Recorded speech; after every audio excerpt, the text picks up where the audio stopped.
Mr. Murray, welcome to the February market update, and it's been a good month. It's been a long, hot summer, but I wouldn't go as far as to call it a hot market just yet. The word fair comes to mind when I'm talking about the market. Would you agree at the moment? Yeah, look, and we're discussing this yesterday, right? Are we getting a little bit too excited because actually it's a good, fair market, or is it just the usual February where there is a lot of activity? That is hard to answer, because two things why that's hard to answer is that there has been a slightly unusual large volume of stock come to the market extremely earlier in the year, which we talked about last month. Buyers do have, instead of 3 to choose from, maybe in their price range or ticking their boxes, they may have 6, 7 or 8 to choose from. So there is a bit more stock, but activity is there. We've had larger volumes of transactions in February than we saw last February by a long way. But yep, I wouldn't go as far as saying it's hot. There are fair deals out there. Buyers and sellers, I think you touched on this last month, at the risk of sounding like a broken record, you're seeing both sides of the deal, buyers and sellers, coming together a little bit easier. Not all deals in the sweeping generalization, I know. That's what you're seeing? Yeah, and look, let me read in between the lines here. If, and here we're playing the if game, if what and whatever, right? But if there wasn't as much stock coming on the market, I think the market will be pumping. Agreed. Would you agree? 100%. Now, it's the interesting thing, and we sell everywhere in Auckland. I specialize in the central northwest, but places such as Massey, which has got almost 300 listings on the market, which is the highest I've seen in 8.5 years, has gone dead or quiet. I don't want to use the word dead. Let me rephrase. Yeah.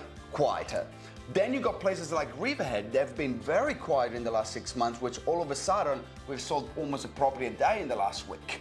A lot of activity. So it seemed to be a little bit skew and a little bit off in terms of what we have been seeing regularly. Would you agree? Normally what happens, well, not normally, generally, some price ranges are busier than others, and there's sort of been a slight reverse on that. Normally the Massey price range is a little bit more busy because more people qualify for that type of finance for that purchase price. But it's flipped over, which I haven't seen for a long, long time.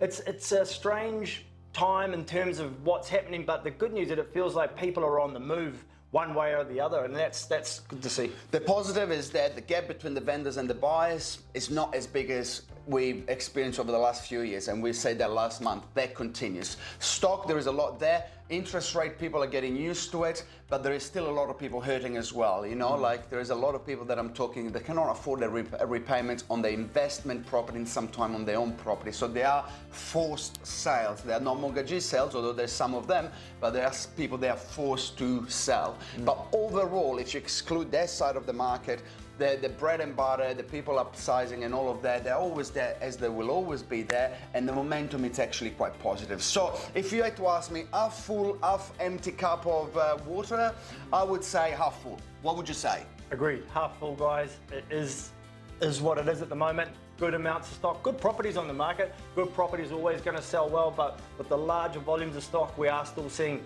good amounts of transactions happening. Let's see what happened in March. See you soon.